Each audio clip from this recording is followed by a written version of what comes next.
is equations.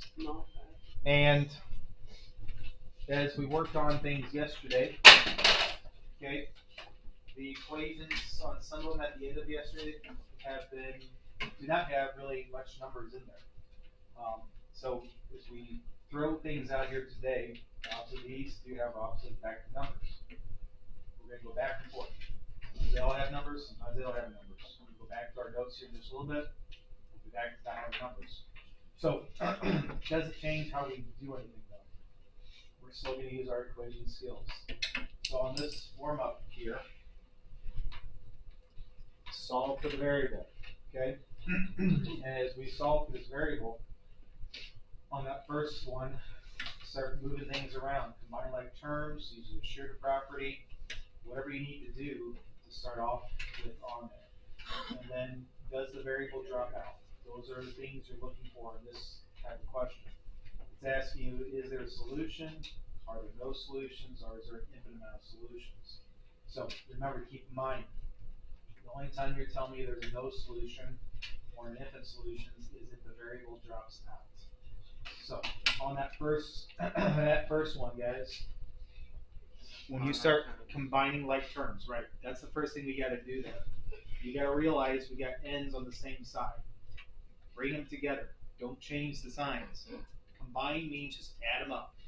2n plus negative 2n. 2n minus 2. 0. Right. It cancels out. And when we say cancels out, excuse me, when we say cancels out, there is nothing left. 2n minus 2n is 0. There's no n's. No n's are remaining. Remember, when we say 2 minus 2 is 0. But if you are telling me, or if you're telling me an n is there, what is in front of that n? 1. But 2 minus 2 is 0. I'm hoping you're trying to see that there is a difference when you say that. 2 minus 2 is 0, but if you write an n there, you're telling me 2 minus 2 is 1. That doesn't quite go together, does it? So when you say 2n minus 2n cancels, it's 0, right? Now, n's are gone. They dropped out. What do you have now? A true statement or a false statement? False statement, which implies it is a no solution. Correct. So on this one, we start off with combine like terms using our equation skills, and the variables, they did drop out. Okay. On the next one, we notice that on number 2, we've got variables, but they're not on the same side. So when you say combine like terms on that first one, that made sense. They're on the same side. Now they're on the opposite sides. We have to do our inverse operations. Get those x's to the same side to eventually combine them. Minus 2x. What's the inverse of a minus 2x? Plus. Show me that. Okay? Line down the middle. We always start there. But with that minus 2x, to cross that line, you're going to have to do an inverse operation. And again, as you told me, the inverse operation. Now, here's what walking around the last couple of days, I'm seeing some minor things that are kind of adding up. Some of you are showing me a plus 2x here, but you didn't show me the x on the same side. Or some of you then are adding that 6 and 2 together. You lost the x. No, you can't do that. You got to show me and carry that x with the 2. You made it completely unbalanced then. 2x and the 2x. And these x's are going to, again, cancel out. And when you say cancel out, gone. Nothing is remaining. 6 drops down. 6 drops down. It's one of our special cases, no solution or a infinite solutions. And what do we have? True statement, correct. True statements mean correct, infinite solutions. We had gone around the room last week and I had asked some of you just to throw me out random numbers. Again, what that means is any random number you give me, I plug it back in for x, You can plug it in for x. It's going to keep that thing balanced. It's going to keep making that a true statement. Yesterday, I noticed helping some people with the delta math, and on the delta math, I gave you those questions, and it kept doing that same type of thing. So if you have not gotten to that question on the delta math, that means you haven't done that delta math all the way. Okay, on the last one, moving things around. Same side, 4n minus 2n, just combine. You don't have to change the sides. They're on the same side. So just combine them, add them together, 4n minus 2n. Yep, 2n. Solving for n. Now, for whatever reason, this freaks people out. You're dividing by 2. And like, hey, 0 divided by 2. Some people want to say it's no solution. That's not the case. You're dividing by 2. 0 divided by 2 is 0, right? So some people tell me you can't do that. No, you definitely can. Jalen said 0 divided by 2 is a solution. It is 0. The 2's cancel. The 2's cancel, but there was no n to cancel like it was on here, the 2x's. The 2's cancel, the n is still there.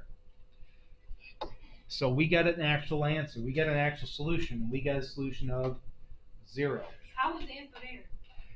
Only the 2's are canceling. There wasn't an extra n there to cancel.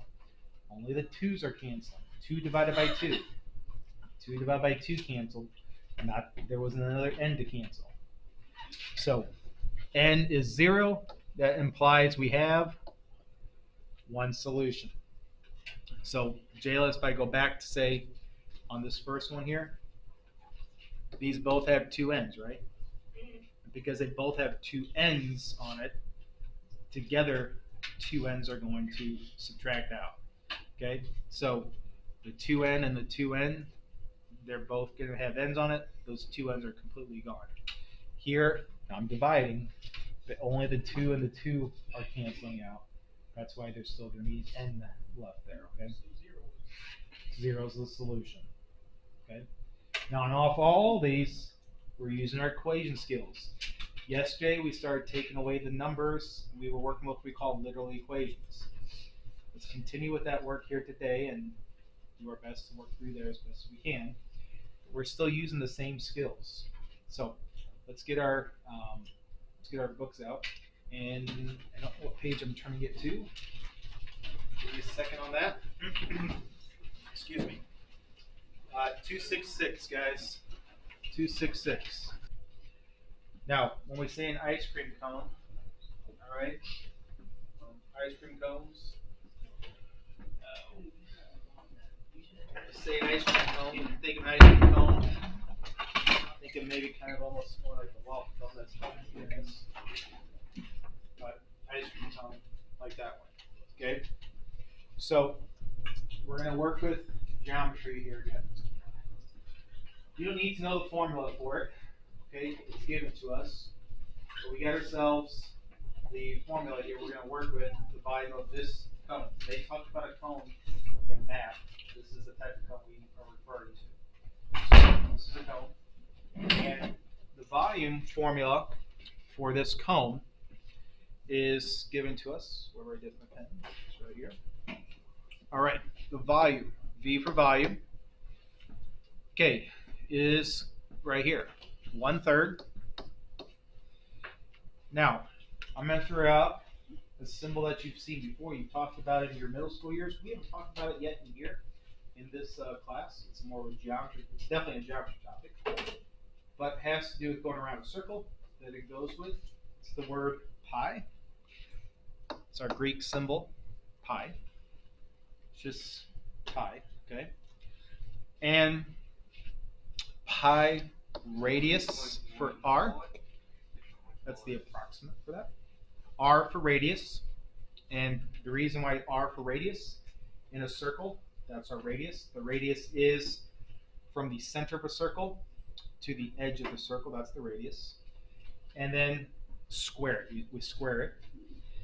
And then lastly, what we do to calculate the volume is we take it times the height of the cone. And the height of the cone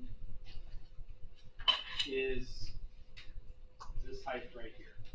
Okay, the height of the cone is from here. We call this the apex of the cone. All right, this top point right here is the apex.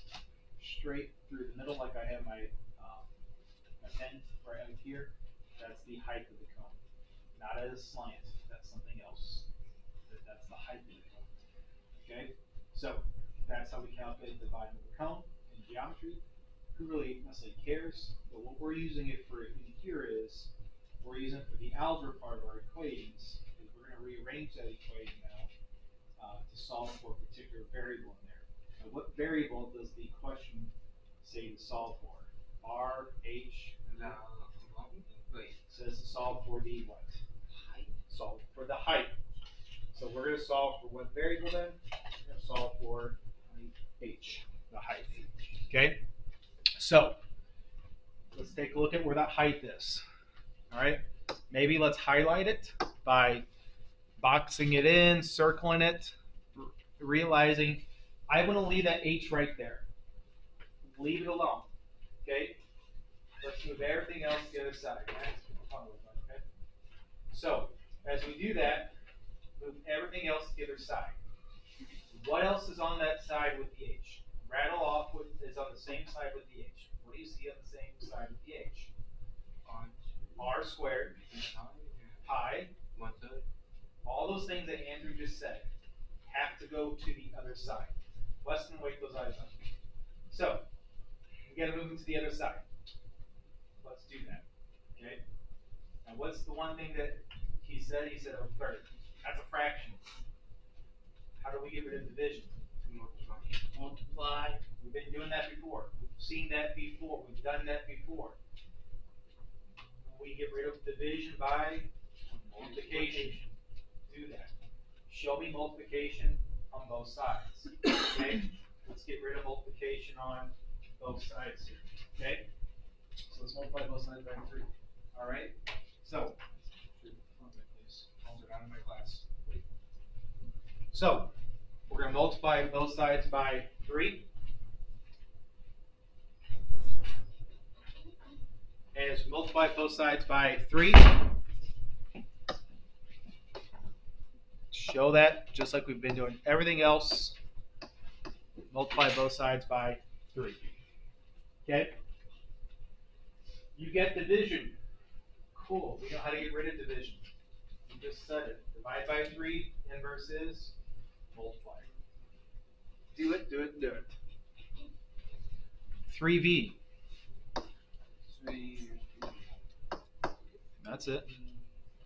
And then 3 divided by 3 cancels. Okay? Drop down everything that we haven't talked about yet. The pi drops down, the r squared drops down, and the height. We haven't touched those yet. All we did was get rid of division. So what do we do with the 1? Now, Andrew asked a good question. What do we do with the 1? Andrew, what's 1 times 5? 1 times 5, that's 5. What's 1 times 7? 7. What's 1 times 10? 10. What's 1 times pi? 3.14. Or just pi. So that 1 is just going to leave this exactly as itself. So that 1 is still just hiding there, right? But do we really care about a 1 at this point? No. So it's just kind of got eaten that back into that pi r squared h. Okay? Krista? What is that h up there in the box? Like, what is that h? We are solving for the height. Okay. So I've drawn my eyes to that h and realizing that's the what I want to get by itself. Okay? Because there's a lot of variables up there, and that's why when you had stuff out, we want to say, let's focus on that h. Okay? Now, what else do we have to get rid of? We got rid of the 1/3, that's gone. Cool.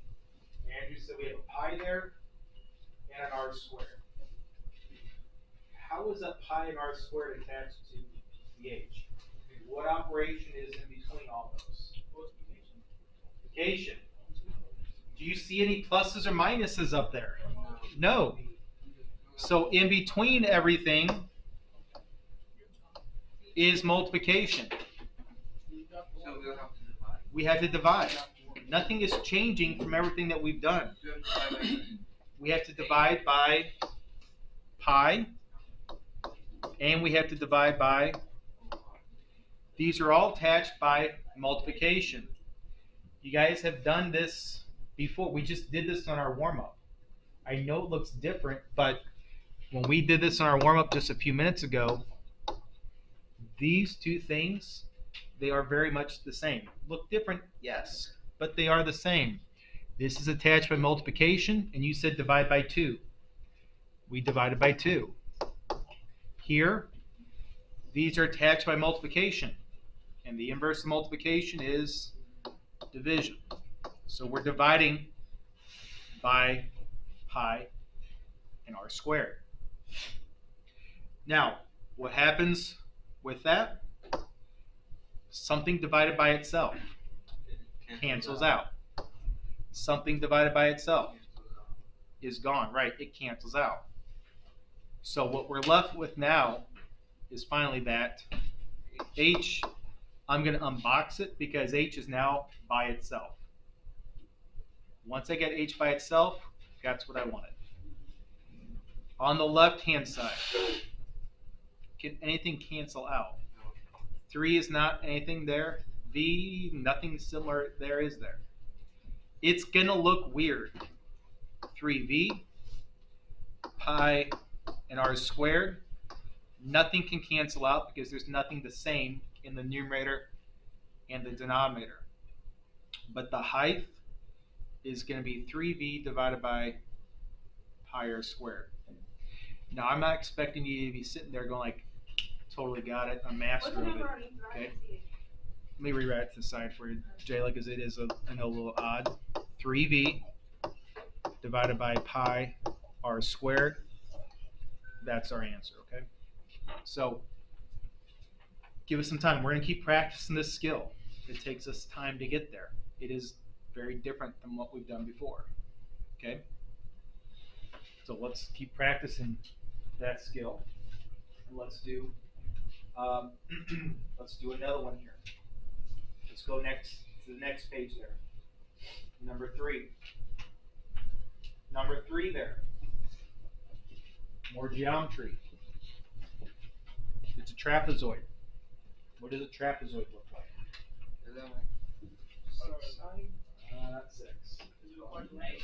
It's a type of quadrilateral, and Tyra is back there doing a sketch of it for me, and as he's sketching that out, he is correctly sketching out a trapezoid.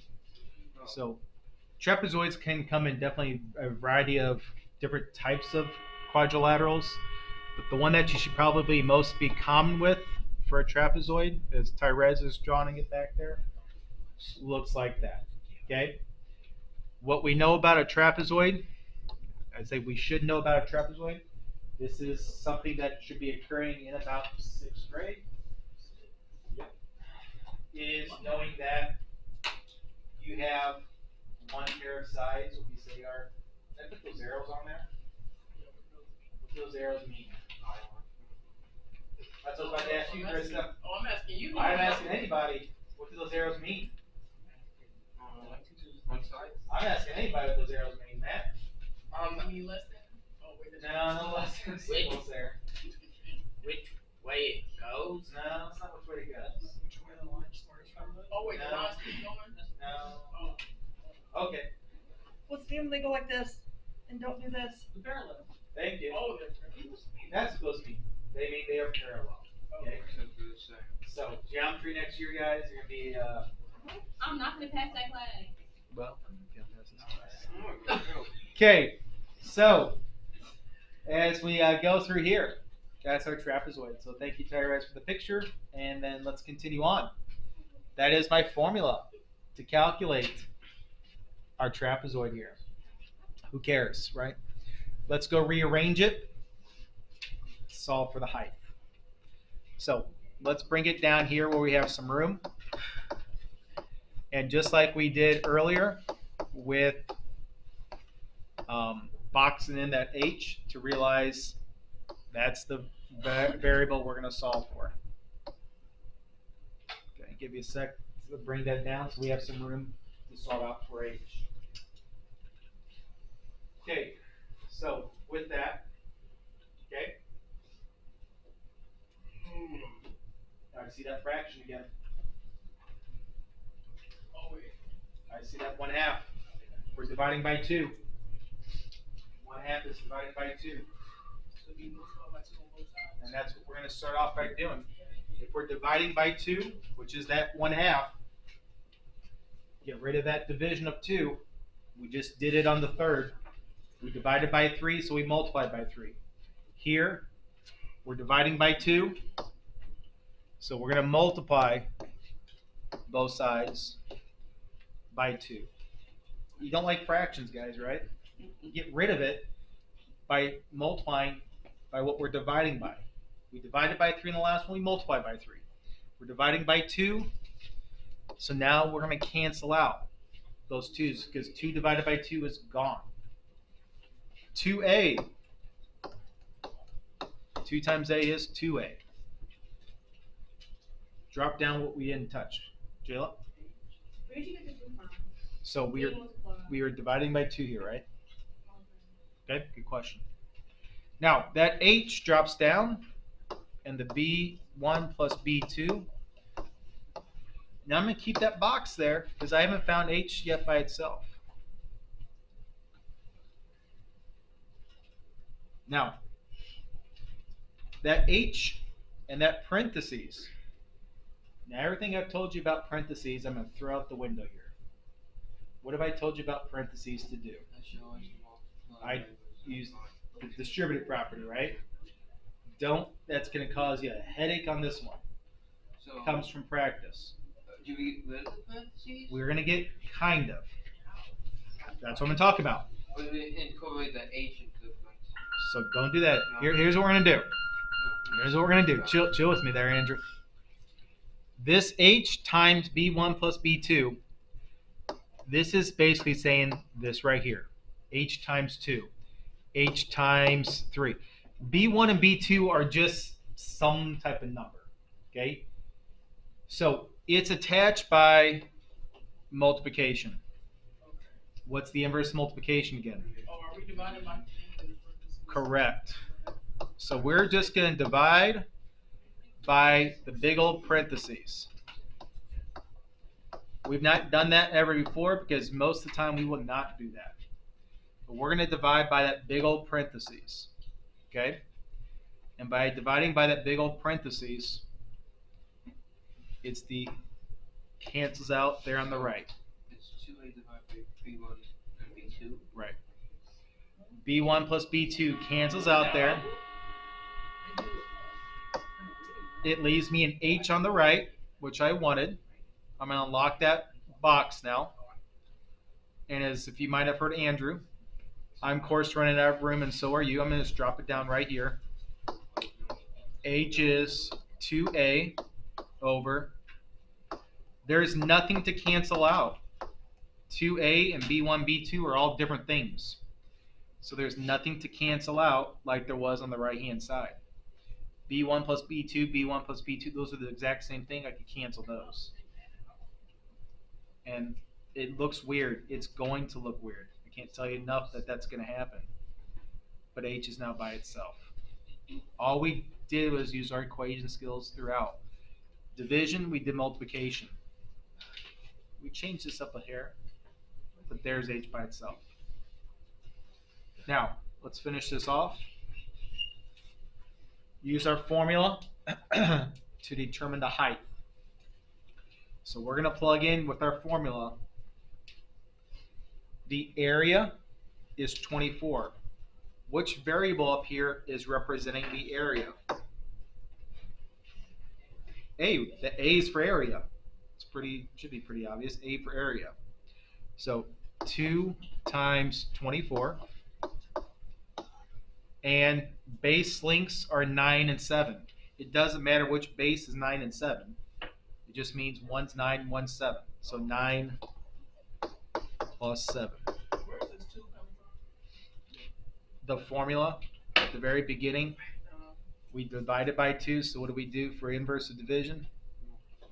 We multiply both sides by 2. That's where that 2a came from. Good question, Krista. All right, finish it off. Go to your calculators, everybody. 2 times 24 divided by 2 times 24 we know is 48. And then we're going to take that and divide that by whatever 9 plus 7 is. 16. 48 divided by 16. 3. Yep.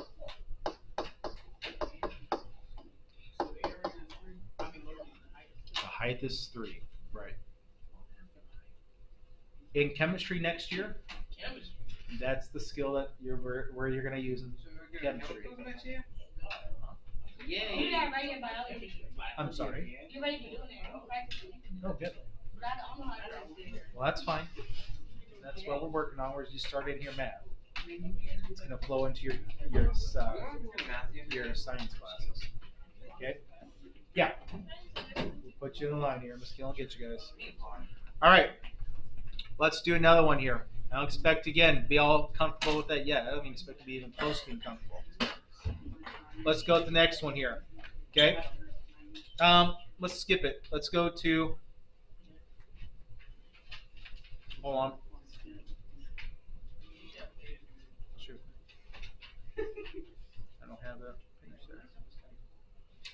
All right. So, shoot. Oh wait, there it is. My bad.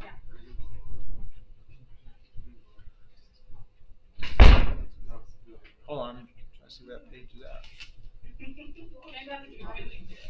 Yeah. That was on practice.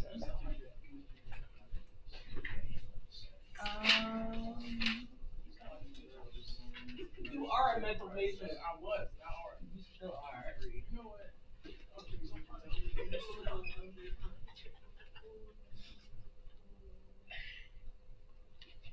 Hold on, guys. Oh, there it is. I don't know what I was looking at. Okay, turn it to page 270. Turn it to page 270, guys. All right, let's finish up on a few more of these on page 270 down there at the bottom. Number 3. Okay? Number 3, page 270. Let's do a couple more here. 270, number 3. Let's take letter A to start off with. Okay? Okay, on letter A. All right. On letter A, give you some room. I don't know if it'll be enough, but we'll work with it. Okay, on letter A, what variable are they solving out for? B. I like to, again, kind of box this in just so I know which variable to target. B. Let's go do it. Okay, solving for B. Use your same skills, Okay, solving for B. You got division. Oh, we must find I got that fraction there, right. Let's get rid of that division. So just like we did here today, start off with that fraction, get rid of it. You're dividing by 3, and the inverse of dividing by 3 is, show me that multiplication of 3 to both sides.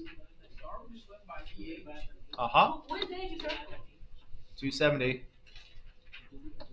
So I'm going to multiply 3 to both sides, right?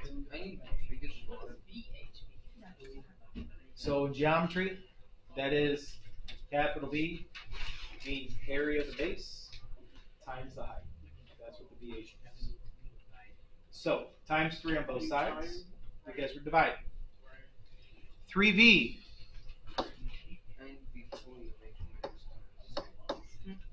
Now, those 3s are going to cancel out. Those 3s will cancel out like we've been seeing. And that B and that H will drop down. B is not by itself yet. I'm going to leave it boxed in. We got to get rid of that H. As I keep talking to you guys, no matter what we are doing, if there's numbers in there or not, what is in between B and H? Is there addition or subtractions in between there? No, there's multiplication there. So as you keep asking yourself those questions of how do you undo things with the inverses, because there's multiplication in between there, what's the inverse of that multiplication again? So that's what we got to do now. Multiplication's hiding there. And the inverse of multiplication, as you said, was division to both sides. We're solving for b this time. So that's why we're dividing by h. We got to get rid of that h. Those h's are going to cancel. And because these h's are going to cancel, I can now unbox b. B finally opened up. H's canceled on the right. Are there any h's to cancel on the left? No. No. So 3v divided by h. Again, it's going to look a little odd. All these are. You're not going to get the answer to be 7 or -3 or anything like that. They're just going to look like that. Okay? 3v divided by h. Jalen. How was it, man? It's going to get you. All right, let's do another one. Letter B next door. This is interest. That's I for interest equals principal times rate times time.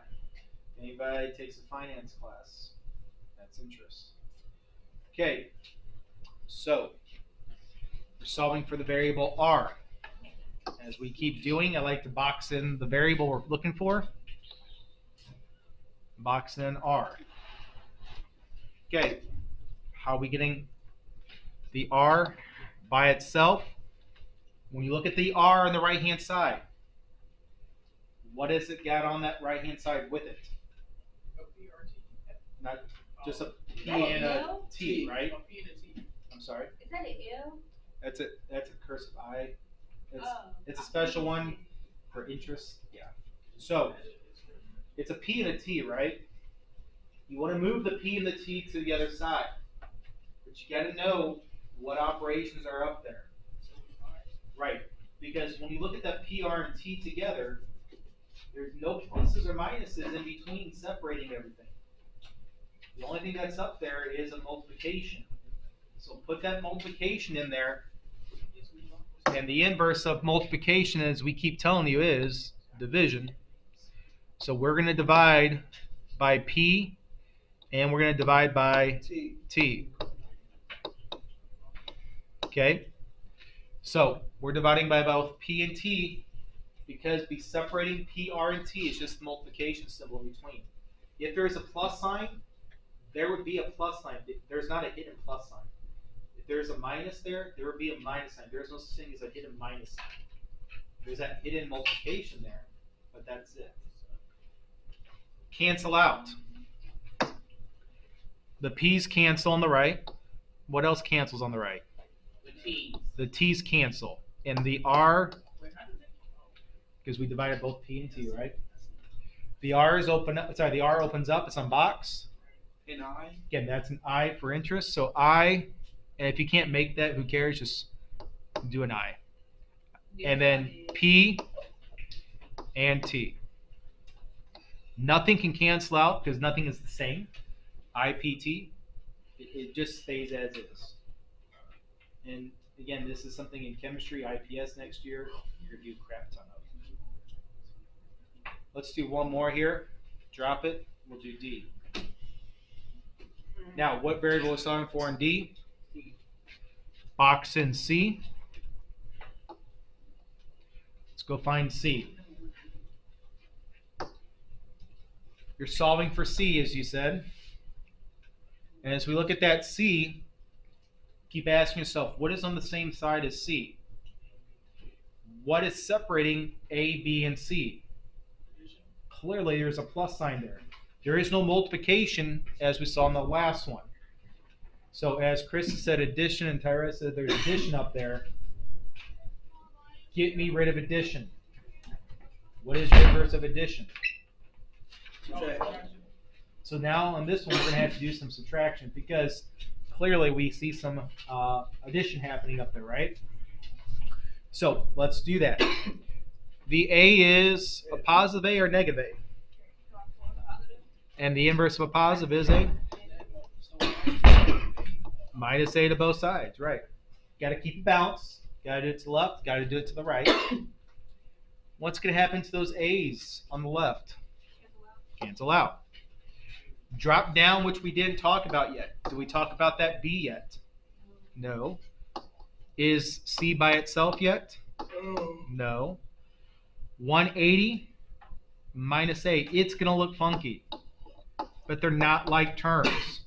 So you can't combine them together. You're going to leave them separate as 180 minus A.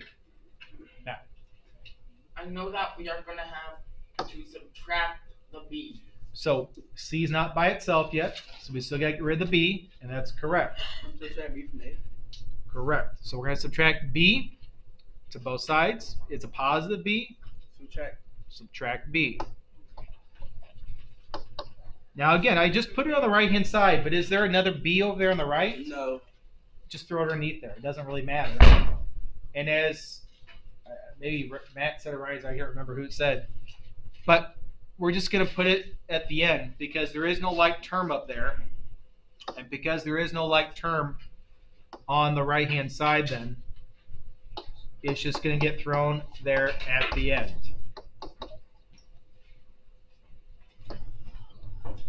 Okay. Anybody remember what that formula is for in geometry? Central point. No. Oh, it's a A triangle. 180 degrees in a triangle. Three angles add to 180 I do degrees. have to find what the triangle is. So we're going on. That's what we're going to do more with next year. Okay. Alright. All right. So we're going to leave it there. Let's get out your Chromebooks. Let's do the last part here is work on some of the math here. Weston.